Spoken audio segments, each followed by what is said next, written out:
Bismillahirrahmanirrahim. Assalamualaikum warahmatullahi wabarakatuh. Untuk memberkati pertemuan kita pada tengah hari yang berbahagia ini, marilah sama-sama kita membuka majlis dengan membaca Ummul Kitab Al-Fatihah.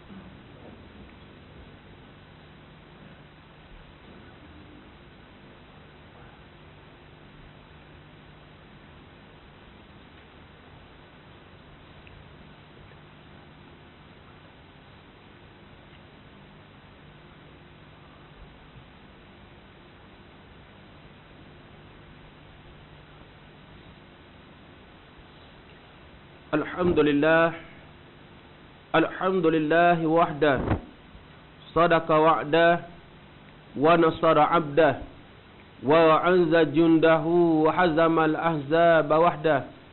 Ashhadu an la ilaha illallah wahdahu la syarika lah, wa ashhadu anna Muhammadan abduhu wa rasuluh, amma ba'd.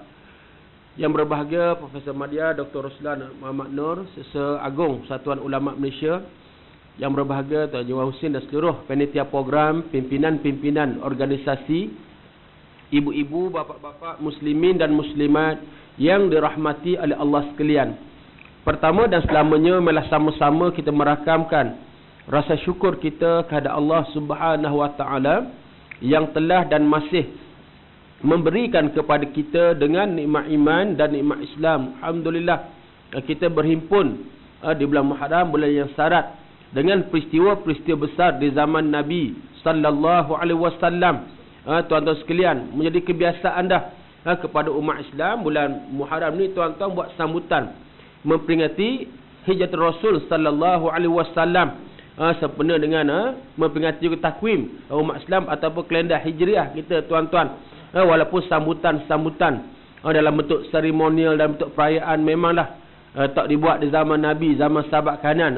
Kerana kita pun faham, tuan-tuan ingat bahawa takwim hijriah kita, kalender kita hanya mula digunakan di zaman Abul Futuhat, bapa pembukaan, yakni zaman Sayyidina Umar memerintah, sebagaimana yang kita biasa sebut pada tahun-tahun lepas, sambutan memperingati hijrah Rasul kita tuan-tuan sekalian, bagaimana zaman Sayyidina Umar dengan berlangsungnya peluasan kuasa wilayah Islam yang luas, dan parlimen Islam yang hebat, Sa'ad bin Abi Waqqas tawan Iraq, parlimen Islam Amru al-As tawan Mesir, parlimen Islam Abu Ubaidah Amir al-Jarrah tawan Syria, parlimen Islam Khalid bin Al-Walid tawan Palestin. Dan bagaimana kita melihat dua buah empire besar dunia tumbang zaman Sayyidina Umar memerintah.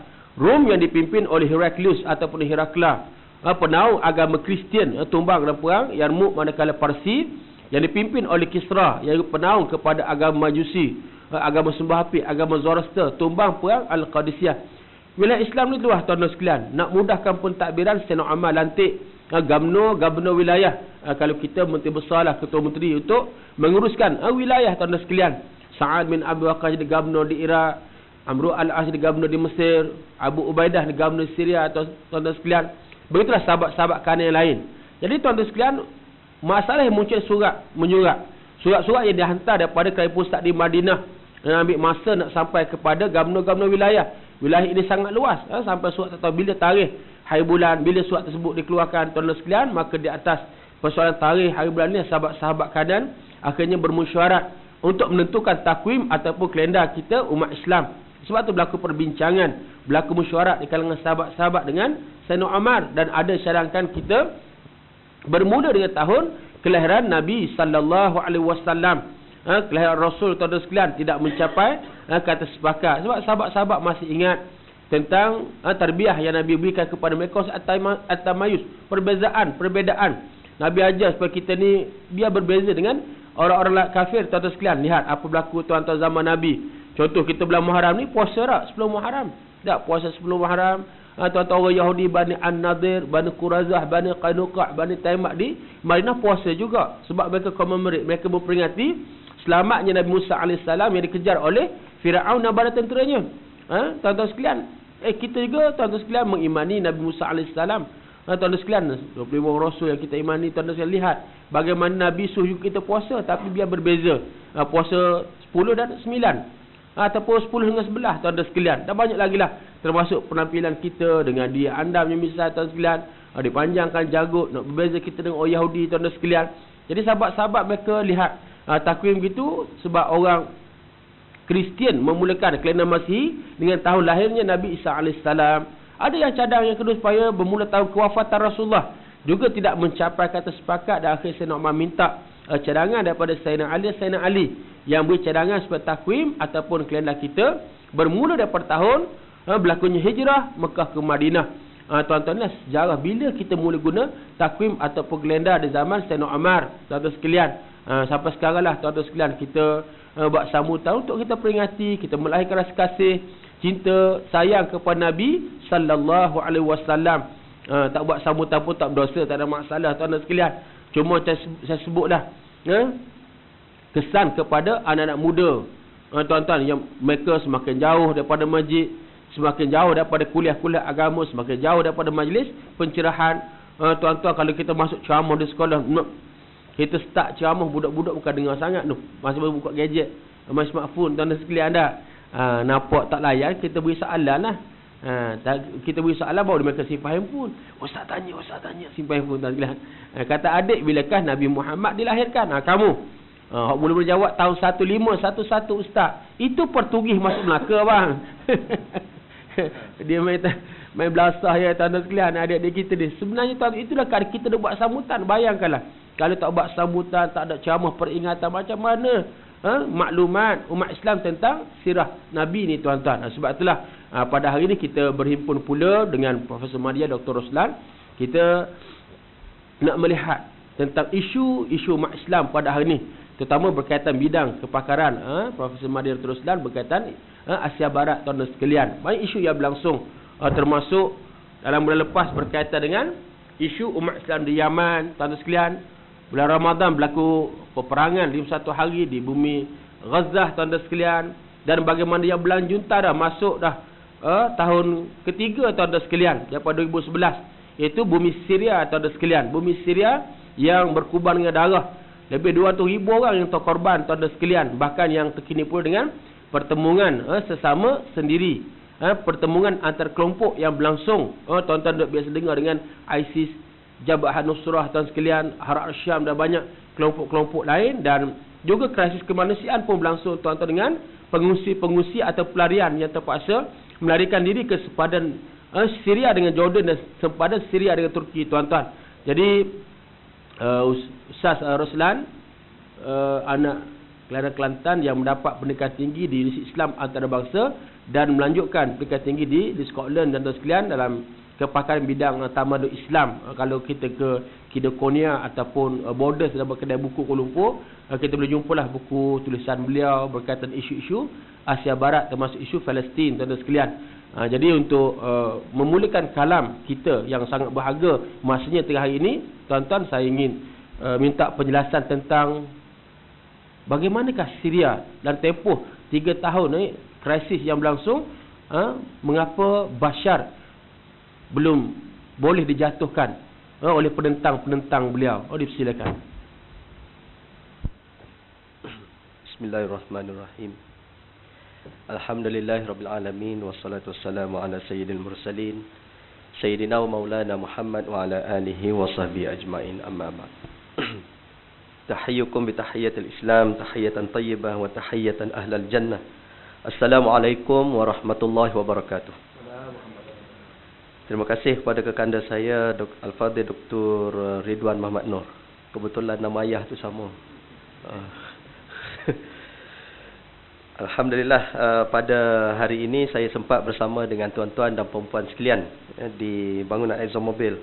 Walaupun tadi terpaksa buka Waze nak cari apa semua ni, daripada KLIA terpaksa menyeluduk keluar.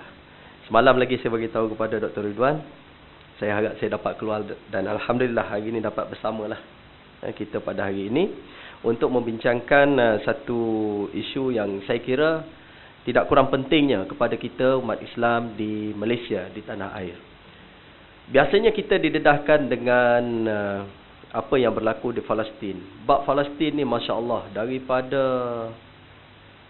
A to Z lah, kita boleh hafal lah cerita Ada setengah orang tu bila ada kuliah pasal Palestin, ada ceramah tentang Palestin, dia berkata, oh Palestin lagi, tak ada benda lain. Jadi Palestin ini telah menjadi satu, orang kata satu brand dalam dalam konteks umat Islam membincangkan isu-isu yang berlaku kalau umat Islam di dunia. Namun begitu, yang berkait dengan Palestin juga, iaitulah Syria. Syria ini satu isu yang agak complicated dan tidaklah selalu dibincangkan oleh umat Islam di Malaysia, sama ada di surau, di masjid ataupun dalam seminar-seminar yang yang dibuat. Kalau kita lihat hari ini yang terbaru apa yang berlaku di Syria adalah pasukan daripada ISIS ini dia menawan satu kawasan di utara Syria yang dinamakan sebagai Kobane. Ada setengah orang baca Kobane, ada setengah orang baca Koban. Kemudian pasukan yang menentang ISIS ini, dan pada peringkat awalnya mereka ini sebenarnya ingin menjatuhkan Assad, iaitu sekarang ini dikenali sebagai FSA. FSA ini Free Syrian Army, yang sekarang ini bergerak dan bergabung dengan pelbagai kelompok-kelompok lain yang berada di dalamnya, terutama daripada golongan Kurdi, golongan Kurdi, kaum Kurdistan. Tuan-tuan dan puan-puan orang yang duduk di syarikat minyak ni, saya rasa biasa dengan Iraq, tahu tentang geografi Iraq. Dan Iraq ini, di sebelah utara Iraq itu bersempadan dengan Turki ini, kebanyakannya adalah Kurdi, golongan Kurdi. Dan golongan Kurdi ini telah lama dianaktirikan oleh pemimpin-pemimpin yang memerintah di mana-mana negara di kawasan Timur Tengah, terutamanya di Iraq. Pada zaman Saddam Hussein, pernah Saddam Hussein menghantar satu bom yang digunakan pada perang tahun 1990, Scud. Kalau kita masih ingat, waktu tu saya budak-budak lagi. Kita duduk dengar dalam TV, buka berita dunia, warta dunia jam 10, Farid Ismail Emir melaporkan satu bom Scud daripada Iraq telah dilancarkan. Begitulah lebih kurang dilancarkan, dan orang Kurdi ini memang menjadi mangsa, salah satu mangsa yang yang diserang oleh kepimpinan Iraq pada waktu tersebut. Kerana apa? Kita pun tak tahu, saya pun tak tahu apa sebab orang Kurdi ini diserang. Tapi hari ini golongan Kurdi ini, mereka pergi, semalam saya tengok dalam warta berita, mereka ini pergi beramai-ramai daripada Iraq itu, merentas masuk ke Turki, dan insya-Allah akan pergi ke Syria untuk melawan, menentang kumpulan ISIS yang ada yang sekarang ini menguasai kawasan Kobane, iaitu kawasan tanah yang menjadi kawasan penduduk Kurdi Syria. Jadi mereka ini pergi ke sana untuk membantu orang Kurdi di Syria itu untuk mengawasi kawasan mereka daripada terus dijajah ataupun terus diserang oleh kumpulan ISIS ini. Muslimin dan muslimat yang dikasihi sekalian, bila kita bercakap tentang soal Syria ini, memang tak boleh lari daripada ISIS. Persoalannya, siapa ISIS ini? Sebelum saya menjawab soalan ISIS ini, saya kena reflect dulu apa yang ditanya oleh kekanda pengerusi kepada saya tadi. Kenapa Bashar Assad ini tak jatuh-jatuh pada hari ini? Nah, kalau kita nak menjawab persoalan ini, kita kena lihat sedikitlah latar belakang kepimpinan Syria ini. Kepimpinan Syria yang moden ini, sebelum Bashar Assad ini, bapa dia Hafiz Assad, yang mula memerintah Syria pada tahun kira-kira 1966 lah. 1966. Dan Hafiz Assad ini adalah daripada kelompok Syiah Alawiyin, iaitulah kelompok Syiah yang sesat, yang tidak diiktiraf oleh Syiah Iran dan tidak diiktiraf oleh Syiah-Syiah lain, kerana mereka ini mengagung-agungkan Saidina Ali. Mereka ini ataupun Hafiz ini adalah daripada Syiah Alawiyin, dan dia merupakan orang yang sekular, orang yang tidak berpegang kepada ajaran agama, orang yang tidak tahu tentang amalan-amalan dalam Islam, yang tidak mahir tentang benda-benda tersebut. Dan dia ini menjadi attaché keselamatan di kedutaan Syria di Argentina. Dibawa balik oleh kelompok yang orang kata cuba untuk membentuk politik di Timur Tengah. Iaitulah Mossad. Kumpulan yang saya kira merencanakan apa yang sedang berlaku di Timur Tengah sekarang ini. Dia bawa balik Hafiz Assad ini dengan janji untuk menjadikan Hafiz Assad sebagai presiden di Syria, dan itulah yang berlaku, dan Hafiz Assad menjadi presiden di Syria. Dan Hafiz Assad ini oleh kerana dia sekular, tidak memahami agama, maka dia mengikuti satu ideologi yang berkembang di Syria pada waktu itu, yang dikuasai oleh golongan-golongan Kristian Syria, iaitulah apa yang dikenali sebagai Ba'ath. Ba'ath ini ideologi komunis, ideologi komunis yang berkembang di Syria dan juga di Iraq. Ringkas cerita, oleh kerana kepimpinan Ba'ath memerlukan satu kepimpinan baru, maka Bashar Assad dan Saddam Hussein di Iraq pada waktu itu adalah orang yang digroom untuk menjadi pemimpin parti Ba'ath yang seterusnya. Clash. Siapa yang nak jadi pemimpin apa semua itu. Akhirnya pada akhir tahun 1970-an berlaku pertentangan ini, dan apabila Iraq orang kata bergaduh dengan Iran pada awal tahun 1980, selepas daripada revolusi Khomeini. Khomeini merampas Iran pada tahun 1979 daripada rejim Shah dan membentuk satu kerajaan dipanggil Republik Islam of Iran. Selepas kewujudan Iran ini, Saddam Hussein menyerang Iran. Iraq menyerang Iran. Hafiz Assad memberikan sokongan padu kepada Iran. Satu-satunya negara di Arab di Timur Tengah yang memberikan sokongan tidak berbelah bagi kepada Iran. Daripada tahun 1980 sehingga selesai konflik itu pada tahun 1988. Kenapa Hafiz menyokong Iran? Kerana bukan disebabkan oleh kefahaman Alawiyin apa semua ni, bukan disebabkan oleh perkara yang itu, tetapi ia disebabkan oleh satu kefahaman yang ada pada Hafiz ini.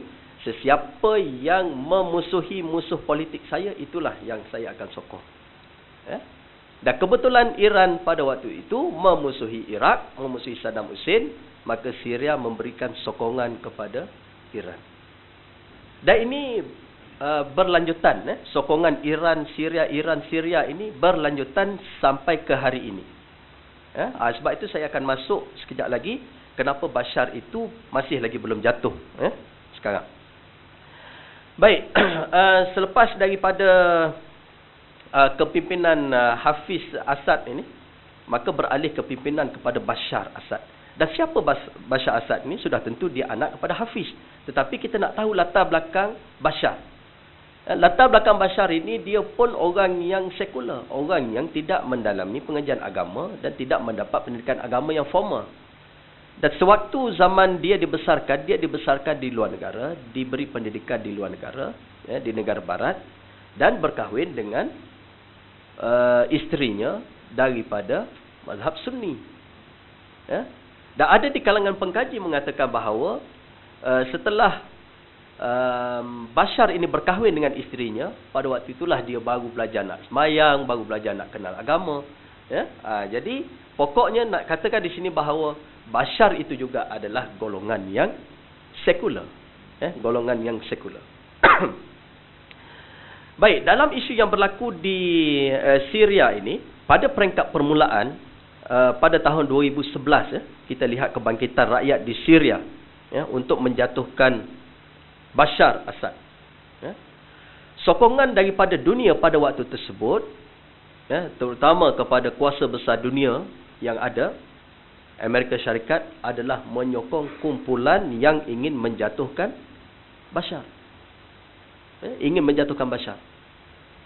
Orang yang menyokong Bashar ini dua negara besar, iaitu China dan Rusia. Ini dari sudut geopolitik. China dan Rusia menyokong Bashar.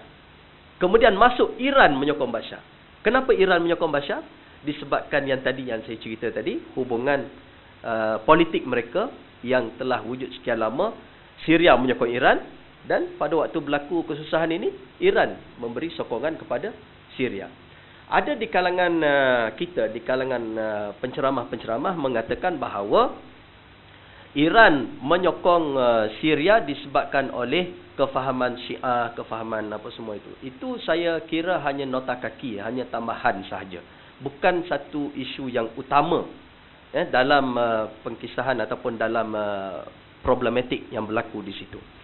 Jadi apabila kita melihat kepada sokongan dunia, dua tembok besar dunia ini, satu yang menyokong kumpulan yang menentang Assad, satu kumpulan yang menentang menentang Bashar Assad ni, dan satu lagi yang menyokong, maka mahu tidak mahu kuasa besar ini perlu untuk mencari satu benda yang boleh untuk mengalih perhatian. Dalam hal ini saya punya ulasan lah. Kalau nak tengok kepada detail dia, banyak lagi cerita yang berlaku itu. Ini saya punya ulasan. Jadi mahu tidak mahu dia perlu untuk create satu perkara yang boleh mengalih tumpuan terhadap pertentangan kuasa ini. Kenapa Rusia dan China ini dia menyokong Bashar ini? Saya kira disebabkan oleh Amerika. Sebab Amerika ini dia nak menguasai juga Syria, disebabkan oleh kawasan ini adalah kawasan strategik untuk minyak apa semua. Ini kita tahu. Kita duduk di ExxonMobil ni, saya rasa boleh fahamlah perkara itu. Dia tak lari daripada isu-isu yang berkaitan dengan minyak di Timur Tengah. Oleh sebab itu sampai ke hari ini, isu yang mula-mula yang berlaku dulu, iaitu untuk menjatuhkan Bashar ini, sudah tidak lagi dibincangkan dalam media-media antarabangsa. Sudah tidak lagi dibincangkan. Kalau kita tengok CNN, kita tengok BBC, kita tengok Al Jazeera, kita tengok apa lagi? Kalau tengok bernama ambil berita daripada AFP, ambil berita daripada CNN, ambil berita daripada media-media, big giant media ini. Dan semua media ini pada hari ini tidak membincangkan soal menukar kepimpinan di Syria. Tidak membincangkan soal siapa yang harus menggantikan Bashar, siapa yang harus naik sebagai kepimpinan baru. Tapi sekarang ini mereka mengalihkan tumpuan kepada satu benda, iaitu untuk menentang ISIS, yang sekarang ini dikatakan sebagai kumpulan militan di Syria itu. Oleh sebab itu, sampai sekarang Bashar ini saya kira berada dalam comfort zone lah. Sebab orang yang bergaduh sekarang ini, orang bergaduh semua nak melawan ISIS, bukan lagi nak melawan Bashar. Oleh sebab itu Bashar saya kira masih mengekalkan kuasanya sehingga ke hari ini, disebabkan oleh isu yang sebenarnya berlaku di Syria itu telah berjaya dialihkan dengan mewujudkan satu kelompok lain yang mereka nak tentang, iaitulah kumpulan ISIS ini. Dan pada hari ini saya kira kuasa barat ini mereka berjaya untuk menarik simpati dunia kepada Amerika dengan cara menentang ISIS. Nah, kalau kita bercakap hari ini, kita tengok pagi tadi berita daripada Australia, dia bersyukur kerana pemimpin utama ISIS Australia telah terbunuh. Malam tadi pertentangan bertempur di sempadan Turki Syria. Terbunuh. Jadi kalau kita lihat di sini, simpati kuasa-kuasa yang ada lain ini kebanyakan menyokong Amerika Syarikat dalam usaha menentang ISIS. Jadi Bashar selamat. Itulah ulasan saya kira abang pengurusi kita ni. Terima kasih kepada Dr. Ruslan yang telah menghuraikan tentang bagaimana dan mengapakah Bashar belum mudah untuk dijatuhkan, sedangkan telah masuk tahun ketiga revolusi perjuangan rakyat Syria, tuan-tuan sekalian, yang pertama yang digerakkan oleh FSA, saya rasa FSA di kalangan panglima tentera yang berpaling tadah, dan juga di kalangan jihadis, jadi di kalangan rakyat Syria yang juga mempunyai pengalaman berjihad di bumi Afghanistan, tuan-tuan sekalian, seperti kita sebut Jabhah An-Nusrah, tuan-tuan sekalian.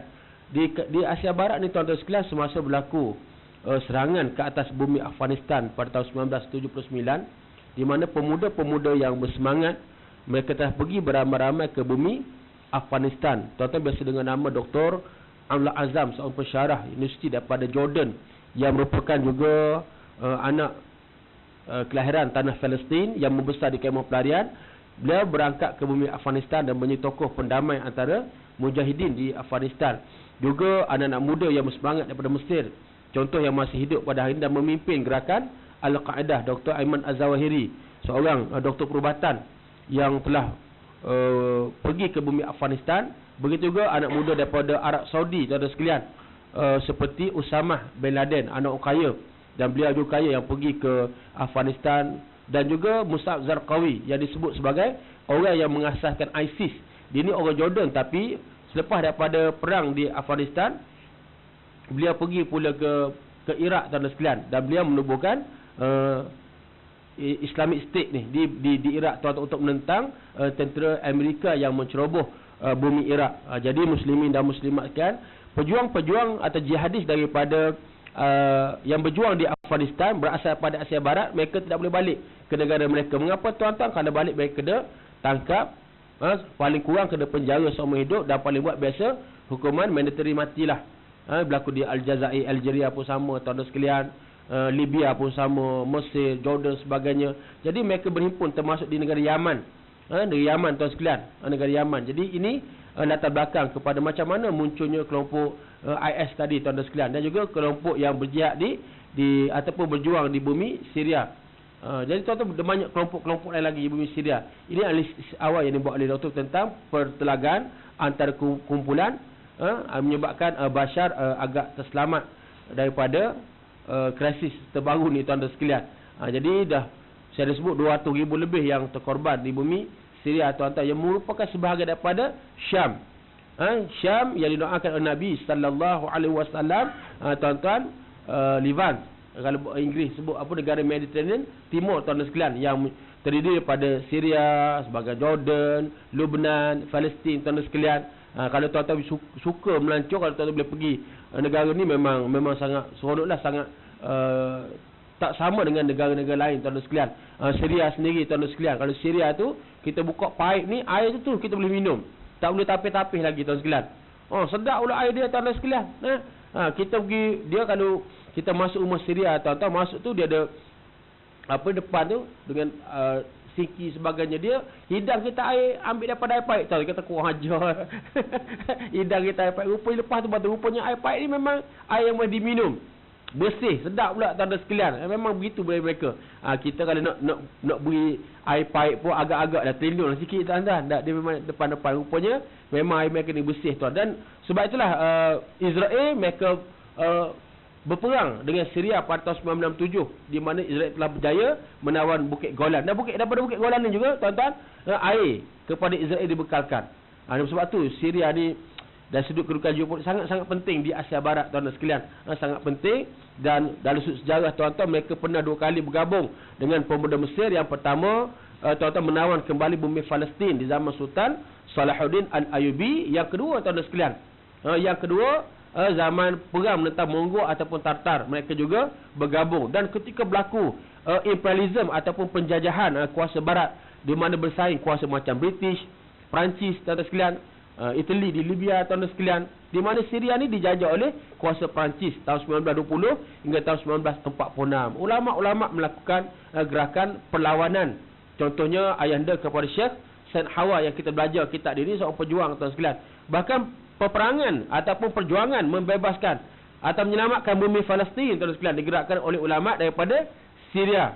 Tuan-tuan biasa dengan nama Dr. Mustafa As-Sibai, Syekh Marwan Hadid, tuan sekalian. Lebih awal daripada itu, tuan-tuan biasa dengar apa? Kataib Al-Qassam, Brigade Al-Qassam.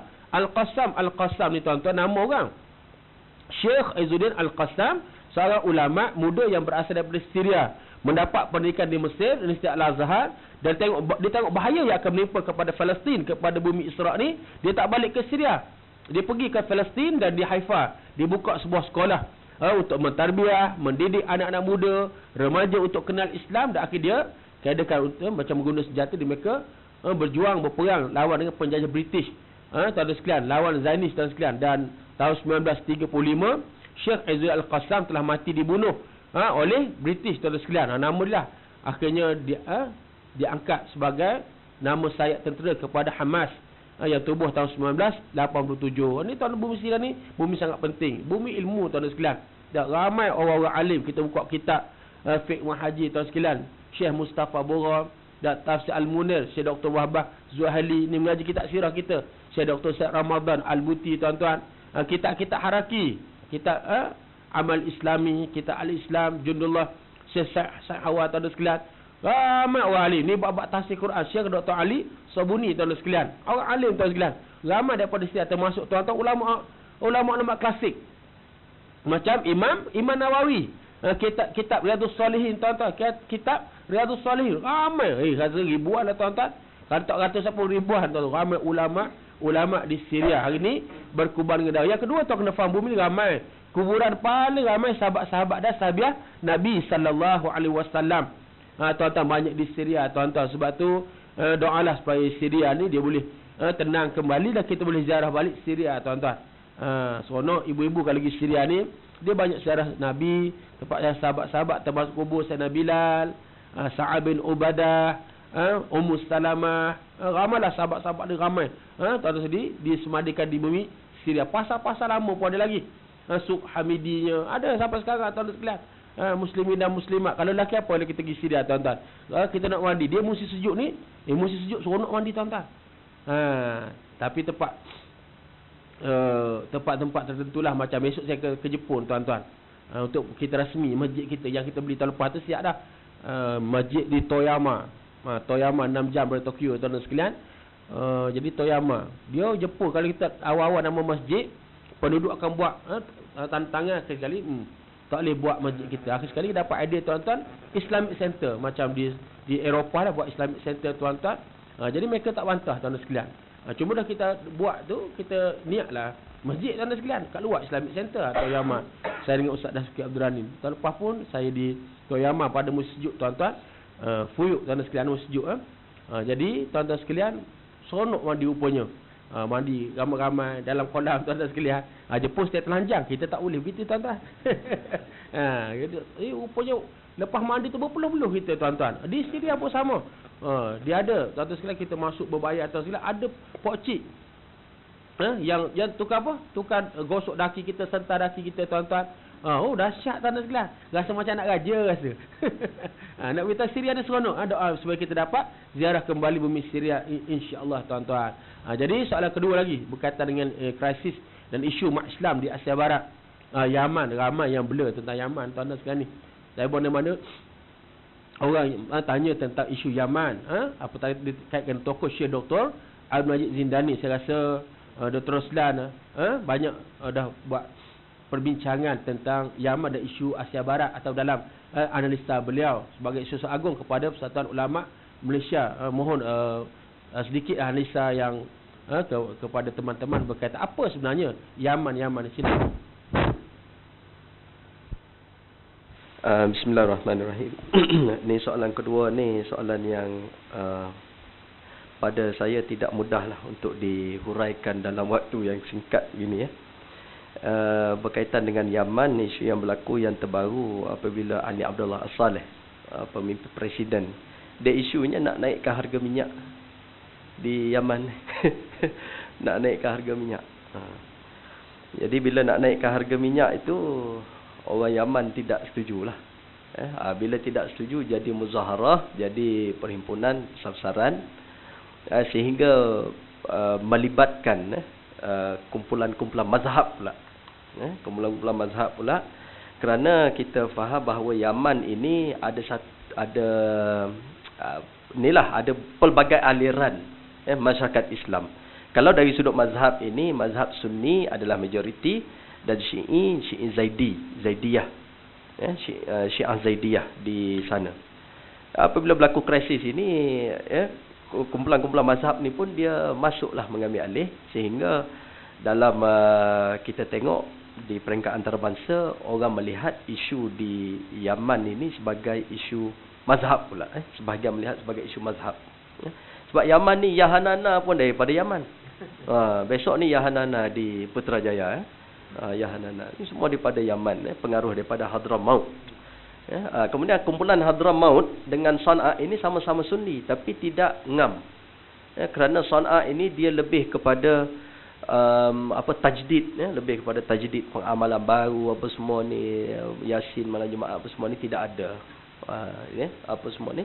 Jadi yang mempertahankan tradisi Islam adalah di Hadramaut. Jadi kumpulan-kumpulan ulama Hadramaut ini, mereka biasanya kalau berlaku krisis, mereka tidak akan memberikan apa-apa pandangan terhadap apa yang berlaku. Jadi mereka ini bersikap tawakuf apa semua.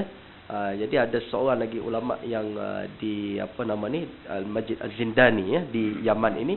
Saya kira ini juga adalah satu benda yang sekarang ini sedang berlaku di Yaman, transisi kepimpinan. Tapi saya fikir transisi kepimpinan itu tidak semudah yang dijangkakan pada peringkat awal. Muslimin dan muslimat yang dikasihi sekalian, itu secara ringkas Yaman lah. Untuk detail itu saya biasanya kita sediakan slide apa semua, tapi hari ini saya tak dapat sediakan slide. Tapi saya nak kembali sikit kepada apa yang berlaku di Syria tadi. Sebab ini adalah pada pengamatan saya lah, dia akan berterusan dan dia akan sedikit serius. Kerana dia melibatkan ISIS dan melibatkan kumpulan-kumpulan yang direkrut untuk pergi berjihad di Syria. Kalau kita lihat di Malaysia, saya dapat maklumat lah daripada beberapa tempat ini. Kalau di Malaysia, yang orang kata membincangkan soal ini di peringkat keselamatan adalah satu unit yang ada di bawah cawangan khas PDRM di Bukit Aman, iaitu unit counter terrorism unit. Counter terrorism. Dan kalau kita lihat pada bulan lepas ada 37 orang rakyat Malaysia, muda-muda macam kita semualah. Muda-muda, mereka ini ditangkap di Shah Alam dan juga di beberapa tempat di negeri Selangor lah.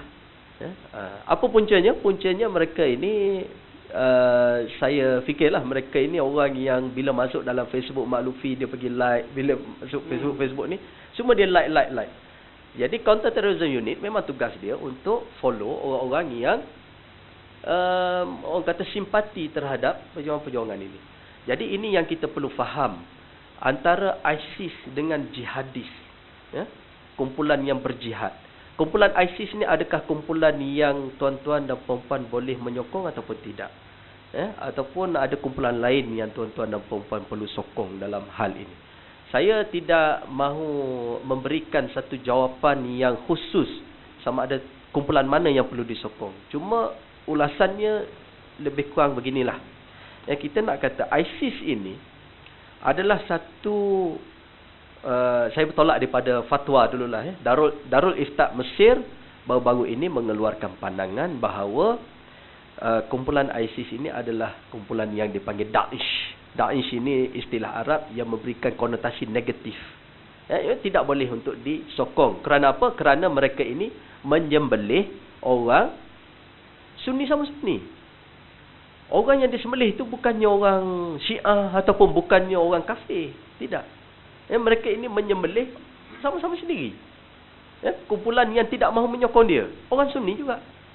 Yang berlaku itu yang menyebabkan Darul Ifta di Mesir memberikan satu pandangan yang tegas dalam hal ini bahawa ISIS tidak boleh disokong disebabkan oleh tindakan mereka yang tidak menepati apa yang diserukan oleh Allah Subhanahu Wa Taala di dalam Al-Quranul Karim, iaitu berlemah lembut sesama Muslim dan tegas dengan orang kafir. Dan ini tidak diikuti oleh kumpulan ISIS. Jadi macam mana kata Darul Ifta untuk kita menyokong ISIS? Tidak boleh.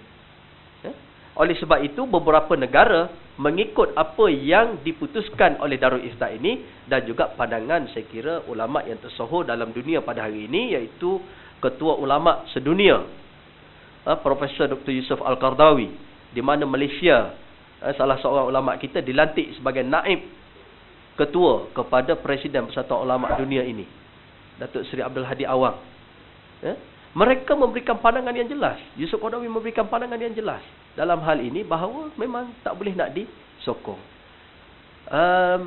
Di Malaysia kita belum ada fatwa yang keluar dari Majlis Fatwa Kebangsaan, sebab kita duduk sibuk baru ni duduk bincang I want to touch a dog.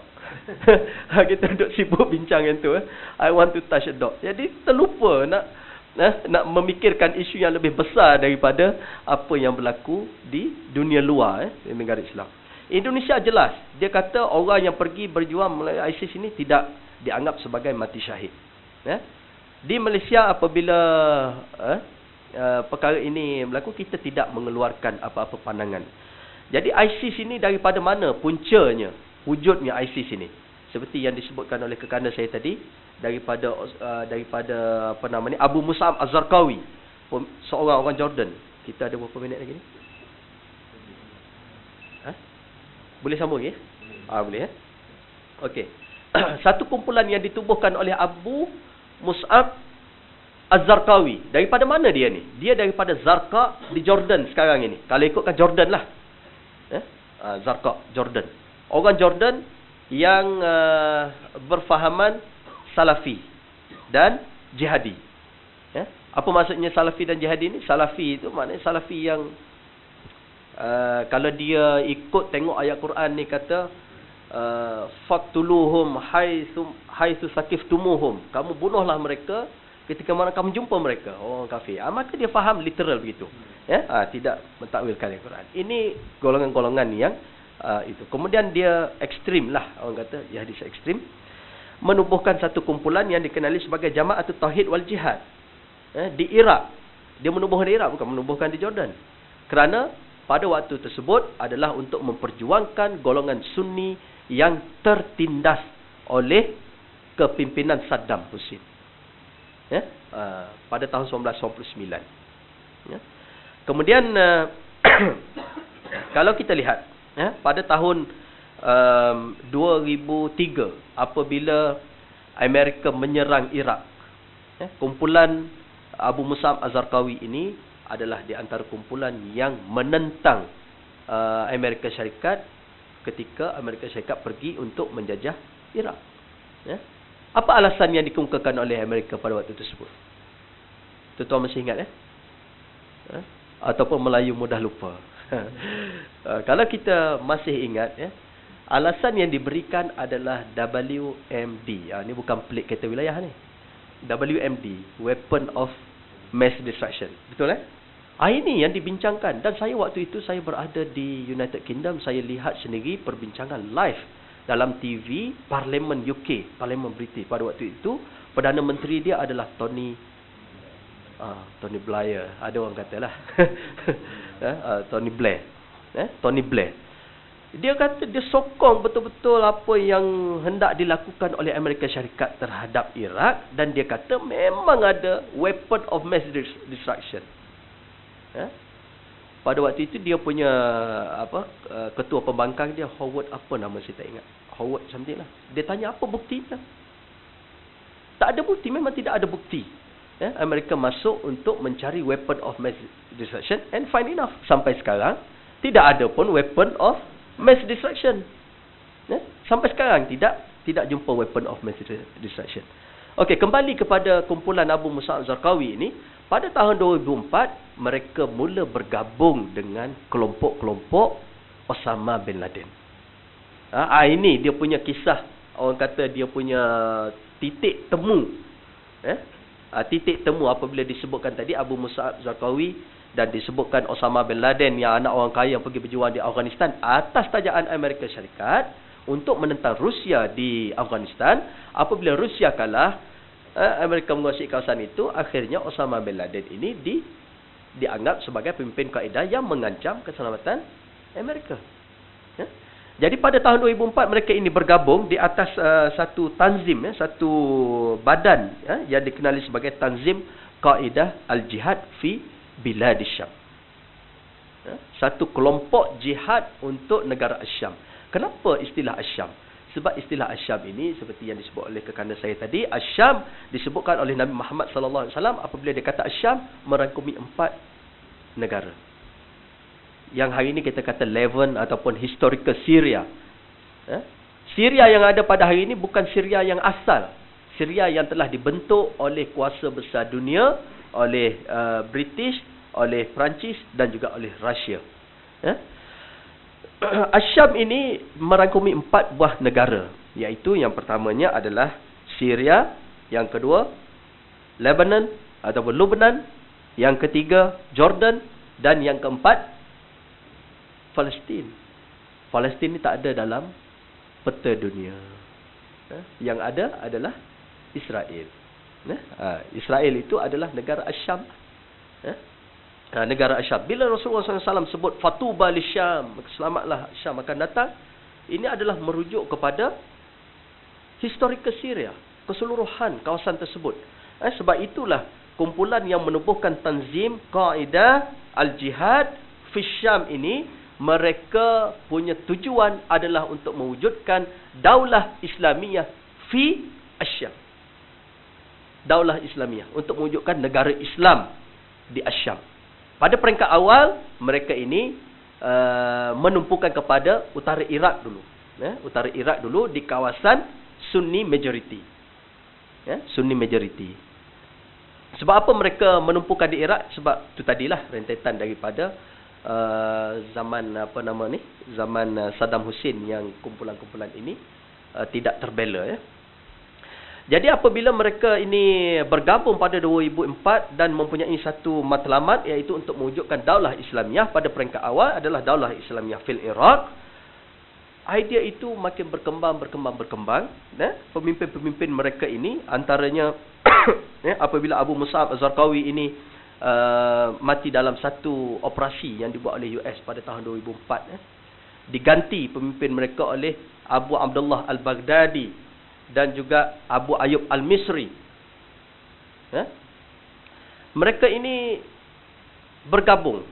Bila mereka ini bergabung, mereka meluaskan harapan mereka, bukan semata-mata nak mewujudkan Daulah Islamiyah fil Iraq, tetapi Daulah Islamiyah fi Asyam.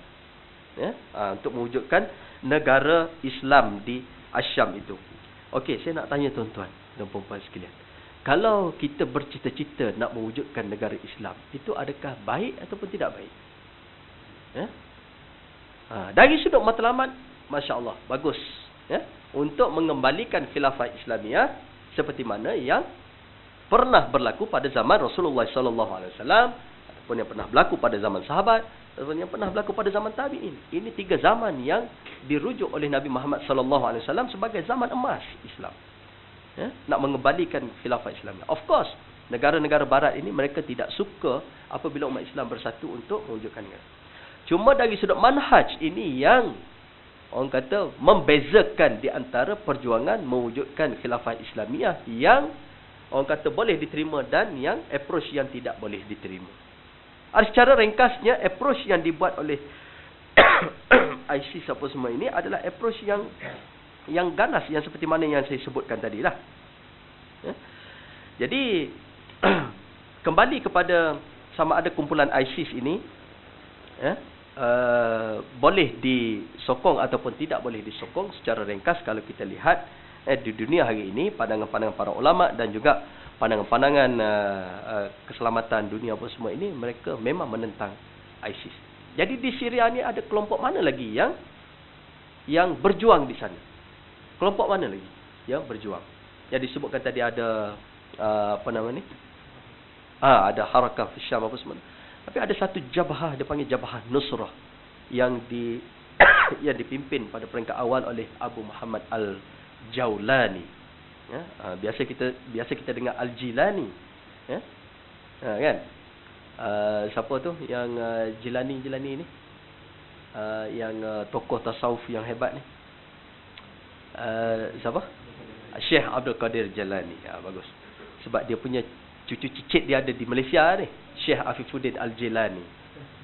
Syekh Afifuddin Jalani ni setiap bulan di masjid saya lah, Tapi dia tak baca Yahanana.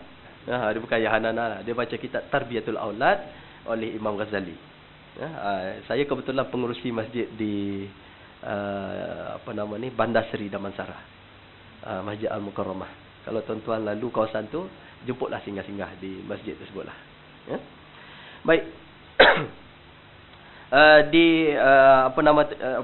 Jabhah Nusrah ini diketuai oleh Abu Muhammad Al-Jawlani. Dan Abu Muhammad Al-Jawlani ni waktu peringkat awal krisis Syria yang baru ni 2011-2012, memang dia ini orang yang menentang Bashar. Dan kumpulan ini disokong antaranya oleh Ikhwan. Betulkan saya kalau saya tersilap disokong oleh kumpulan Ikhwanul Muslimin. Ada kelompok-kelompok yang disokong oleh Ikhwanul Muslimin untuk menentang Bashar. Sebab tu dulu kita tengok apabila Ikhwanul Muslimin menyokong kelompok yang menentang Bashar, Jabhah Nusrah, Iran pergi menyokong Bashar. Orang kata konflik di Syria ini adalah konflik di antara Sunni dan Syi'i. Saya pada waktu tersebut saya kata ini bukan konflik Sunni dan Syi'i, sebab kita kena melihat kepada politik yang lebih besar daripada itu, bukan persoalan mazhab. Tapi kita, siapalah kita kerana orang yang cakap ini soal mazhab. Orang ini adalah orang yang jiwa pejuang lah. Jiwa nak bertentang saya. Jadi saya backtrack. Saya kata sama-sama dengan rakan-rakan penyelidik lain, kita kata ini bukan persoalan mazhab, yang utamanya adalah persoalan politik, international politik lah, geopolitik yang lebih daripada itu sebab itu kalau kita lihat sekarang ini sudah tidak timbul lagi, orang tak cakap lagi ini konflik di Syria adalah konflik mazhab. Tidak lagi. Orang sudah tak anggaplah bahawa apa yang berlaku di Syria sekarang ni soal mazhab. Sebabnya orang pejuang-pejuang Sunni yang tegar ini, mereka membunuh Sunni sendiri, bukan mereka membunuh orang Syiah. Ini sebabnya. Jadi Abu Muhammad Al-Jawlani ini disokong oleh Abu Bakar Al-Baghdadi. Sebab Abu Bakar Al-Baghdadi ni dia mengambil alih kepimpinan Tanzim Al-Jihad, Tanzim Qaidatul Jihad fi Syam. Dia mengambil alih kelompok ini.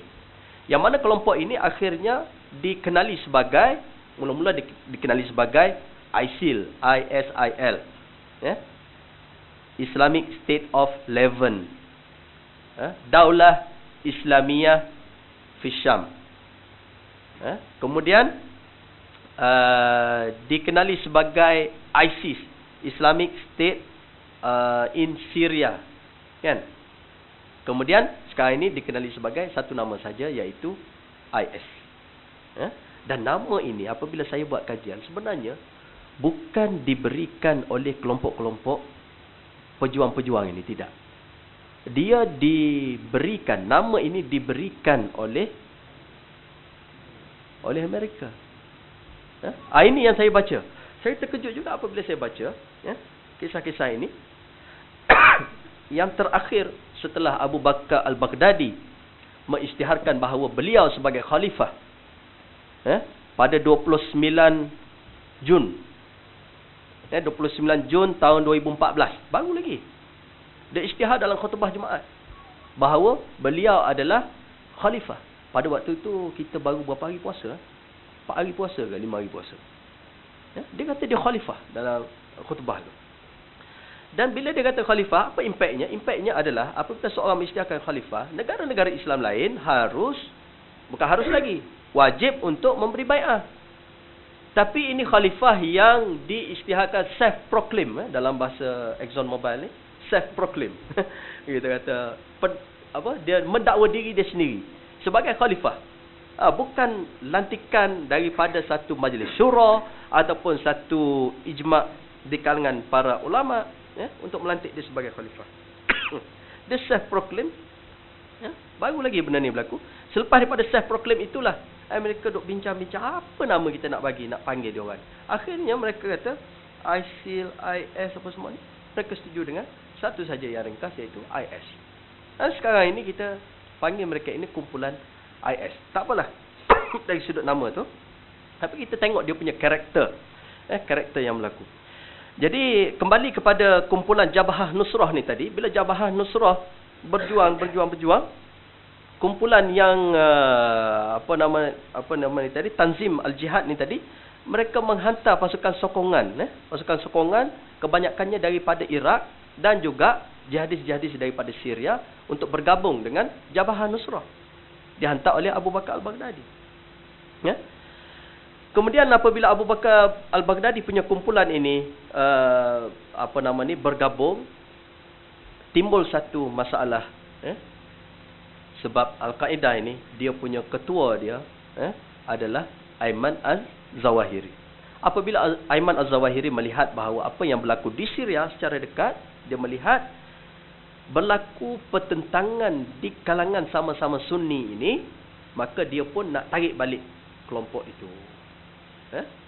Sedangkan Abu Bakar Al-Baghdadi, apabila dia menghantar kelompok itu, dia kata kita bergabung dengan Jabhah Nusrah. Ayman Al-Zawahiri kata mana boleh kita nak bergabung dengan Jabhah Nusrah. Jadi ini pertentangan politik dalaman yang berlaku di kalangan sama-sama itu. Akhirnya mereka jadi splitters group. ISIS dengan ISIS-nya, Jabhah Nusrah sekarang ini berada dalam FSA lah, Free Syrian Army. Jadi pergaduhan itu ISIS dengan FSA ini again adalah sama-sama mazhab, sama-sama umat Islam, sama-sama Sunni, bukan bergaduh dengan Syiah Alawiyin. Itu dia punya keadaan yang berlaku sekarang ini. Dan secara kasarnya kita boleh kata di Syria pada hari ini ada 3 kelompok utama. Yang pertama adalah kelompok yang pro Bashar, iaitu orang yang masih lagi mempertahankan kepimpinan Bashar. Yang kedua adalah FSA, Free Syrian Army, dan yang ketiga adalah ISIS. Dan pada hari ini dunia barat, musuh Islam ini berjaya melagakan 2 kumpulan ISIS dan FSA, menyebabkan mereka ini bergaduh sama-sama sendiri. Bila mereka bergaduh sama-sama sendiri, mudahlah untuk kuasa besar ini untuk masuk ke kawasan umat Islam ini. Dan apabila mereka masuk, mereka akan menghancurkan ataupun mereka akan menyerang kumpulan ISIS ke FSA. FSA ini memang di backup oleh Western, di backup oleh West countries. Tetapi saya fikir apabila mereka masuk, dia akan berlaku seperti mana yang berlaku di negara-negara lain, seperti di Afghanistan, seperti di Iraq pada hari ini, yang tidak memberikan apa-apa kelebihan pun kepada umat Islam. Dan kuasa barat ini makin mencengkam dan menguasai kawasan-kawasan strategik, kawasan minyak dan sebagainya. Pada peringkat awal orang tanya, Ustaz, adakah kumpulan ISIS ini kumpulan yang ditaja oleh barat dan sebagainya? Saya tidak berani memberi jawapan ya ataupun tidak. Tapi kita lihat kepada karakteristik, kita dapati bahawa ada kemungkinan itu memang sangat-sangat besar. Sebab apa tuan-tuan dan puan-puan sekalian? Sebab apa yang dibuat oleh ISIS pada peringkat awal, bila nama mereka muncul pada 2013 yang lalu, kawasan yang mereka tawan kawasan apa? Bandar apa? Mosul di Iraq. Dan Mosul ini adalah kawasan minyak. Jadi orang pun dah mula tertanya-tanya, kenapa ISIS ini berjuang atas nama jihad tapi pergi menguasai kawasan minyak? Macam ada satu agenda, macam ada satu perancangan di belakang ini untuk menguasai kawasan tersebut. Yang mana sebahagian daripada penganalisis dia kata ini adalah perancangan barat untuk menguasai kawasan minyak tersebut dengan menghantar kumpulan ini. Sebab itulah saya kira yang berlaku di Syria itu kita perlu faham. Jangan kita terlalu cepat terpengaruh untuk pergi berjihad di Syria. Kita perlu lihat dulu kumpulan-kumpulan di sana. Dan dulu saya baca berita, kanda saya pergi ke sana kena tahan dengan kumpulan-kumpulan di sana. Balik Malaysia kena siasat pula. Jadi kalau apa yang berlaku sekarang ni, kalau orang luar ditahan oleh kumpulan ISIS ini, mereka akan disembelih lah, beheaded. Cuma orang Malaysia saya belum dengar lagi lah ada yang mati disembelih oleh kumpulan-kumpulan ini. Yang Ustaz Mat Lutfi yang pergi ke sana itu, saya difahamkan dia bukan berada dalam kumpulan ISIS. Wallahualam. Saya difahamkan dia bukan bersama dengan kumpulan ISIS. Dia bersama dengan Jabhah Nusrah ini. Bersama dengan Jabhah Nusrah. Tapi ada kumpulan-kumpulan lain yang daripada Malaysia ni saya tak tahu. Kemungkinan ada yang pergi menyertai kumpulan-kumpulan ISIS. Di Bandar Seri Damansara saja yang meninggal di Iraq seorang, yang hilang di Syria sampai hari ini tak jumpa seorang. Anak ahli qaryah saya. Dan saya dalam khutbah Jumaat memang saya cakap benda ini. Supaya jaga anak-anak, supaya jangan terlibat dalam mana-mana orang yang cuba untuk merekrut untuk pergi ke Syria. Dan hari ini kita tengok bukan saja orang lelaki yang pergi. Anak-anak muda perempuan pun nak pergi juga. Nak pergi, nak berkahwin dengan jihadis. Nak berkahwin dengan jihadis. Itu sebab saya pun tak fahamlah kenapa perkara ini berlaku. Jihadis ini dia tak minat kat orang Syria ke macam mana? Itu satu persoalan juga tu. Dia pergi berjihad kat sana, tak nak balik Malaysia, nak kahwin dengan orang Malaysia. Kahwinlah dengan orang sana. Katakanlah saya baru ni dia ceramah kat masjid saya, dia kata orang Syria ni comel-comel dia. Hidung mancung, masya-Allah. Dia kata kalau baling tuala mandi itu dia sambut dengan hidung. Dia kata macam tu lah. Saya tak tahulah. Sebab saya ni tengok orang Syria yang saya jumpa tu biasa-biasa je. Orang Melayu lebih comel lah. Gitu. Okey, saya rasa itulah ulasan daripada saya untuk waktu yang singkat ini. Terima kasih. Terima kasih pada Profesor Madia Dr. Roslan Muhammad Noor, Datuk Agung Satu Ulama Malaysia tuan sekalian, yang juga pensyarah kahanan Universiti Melayu tuan sekalian.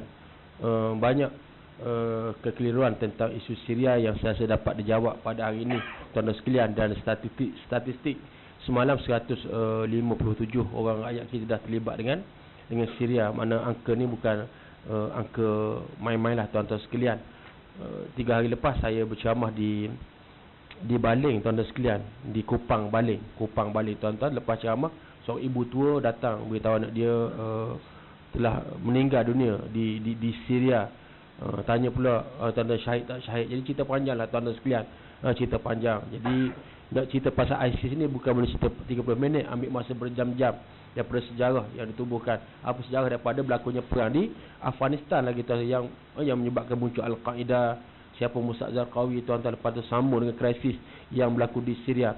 Macam ni tuan-tuan sekalian, kalau kita bersemangat untuk membantu saudara-saudara kita di Syria, ada ruang tuan-tuan sekalian. Yang pertama tentang krisis kemanusiaan. Hampir 3 juta orang tuan-tuan yang jadi pengungsi atau pelarian Syria di bumi Jordan dan juga di Turki tuan-tuan. Nasib di Turki mereka jauh lebih baik sebab kerajaan Turki yang dipimpin oleh Recep Tayyip Erdogan daripada AKP tuan-tuan, yang menang besar 23 dalam pilihan ini tuan-tuan, sangat membantu terutama melalui NGO besar mereka nama ISS, IHH kata Turki tuan, ISS penaung Recep Tayyip Erdogan tuan-tuan sekalian. Tetapi agak malang kepada pelarian di sebelah Jordan tuan-tuan sekalian. Ramai di Yarmouk Camp, Za'atari Camp tuan-tuan sekalian, ramai. Dan mereka ni dah masuk musim sejuk, bermula musim sejuk. Kemudian nanti bulan 12 sejuk tuan-tuan sekalian, salji akan turun sebagaimana berlaku pada tahun lepas. Mereka kebuluran. Kebuluran tak cukup nak tampung dengan bantuan dunia, tak cukup tuan-tuan sekalian. Mereka makan kucing, makan anjing, makan kertas, kotak dan sebagainya. Mereka, saya dengan mata saya sendiri tengok tuan-tuan, mereka budak-budak tak pakai kasut, tak pakai selipar. Dia kata nak pakai stokin, kasut ke selipar pun tidak ada tuan-tuan sekalian. Sebab tu Syekh Dr. Sukarno buat seruan supaya umat Islam yang sentiasa berulang ke Mekah untuk buat umrah ataupun buat haji sunat, dia kata gunakan duit itu untuk bantu umat Islam di Syria. Dia sebut Syria tuan-tuan sekalian. Di zaman Dr. Muhammad Mursi, di penghujung pemerintahan dia buat satu seminar tentang Syria, dan Dr. Muhammad Mursi Al-Hafiz telah bersetuju memberikan beasiswa kepada pelajar-pelajar Syria yang belajar di Mesir tuan-tuan sekalian. Jadi muslimin dan muslimat, saya ingat tuan-tuan boleh buka page Muslim Care, ada kempen bantuan musim sejuk Syria. Dan minggu ni insya-Allah akan berangkat Ustaz Nazmi Karim, Ustaz Smackdown tuan-tuan. Dia memang concern lah kalau buat Syria dalam Esko Muslim Care, dia memang ditugaskan untuk bantu Syria tuan-tuan sekalian.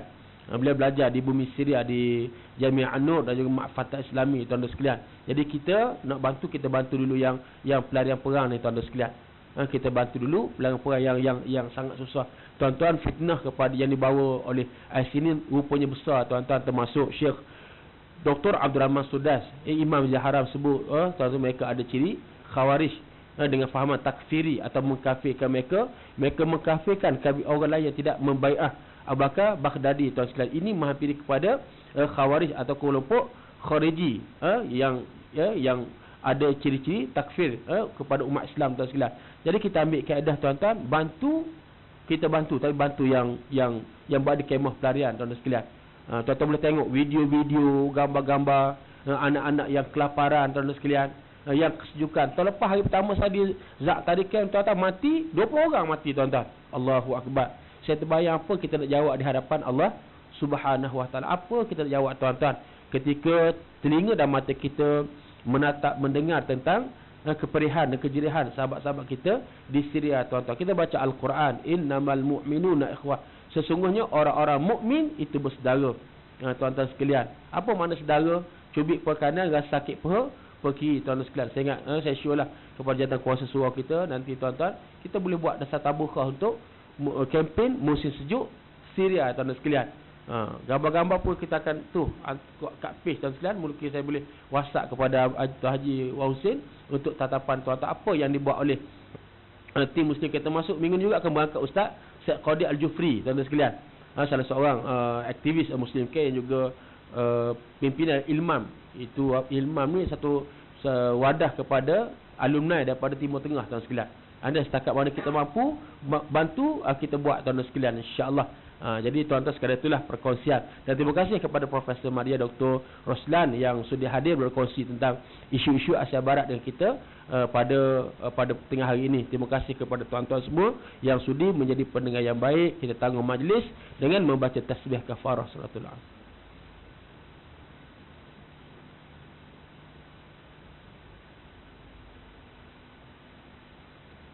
Cuma nak tambah tadi, tuan-tuan, betul semua yang semalam pun Menteri lagi pun sebut berkaitan dengan pelajar-pelajar perempuan, tuan-tuan sekalian, yang telah pergi nak berjihad di Syria, tuan-tuan sekalian. Memang dapat dikesan sungguh pelajar-pelajar daripada kuis, tuan-tuan sekalian. Sebab tu kita ada adik-adik, anak-anak, tuan-tuan, tolong tengoklah. Tolong tengok, tolong perhati, tuan-tuan sekalian. Mereka pergi melalui Turki, Istanbul, dan ambil flight ke Antakya dan masuk melalui lorong tikus ke Syria, tuan-tuan sekalian. Saya tak tahu apa. Nah, kita lelaki kita sepayah, tuan-tuan. Sebab apa? Kadang-kadang petugas kemanusiaan ni kena tangkap, kena colek, tuan-tuan sekalian. Macam mana kalau anak-anak gadis kita, tuan-tuan sekalian? Cuba tolong perhatilah, muslimin dan muslimat. Kalau dia ada usaha yang bagus universiti, tuan-tuan. Kami semua ikut usaha universiti. Tapi tengok kelompok mana mereka masuk, tuan-tuan. Tolong perhati. Ni budak-budak pelajar universiti, tuan-tuan. Tolong. Wallahu a'lam. Aqimussalah.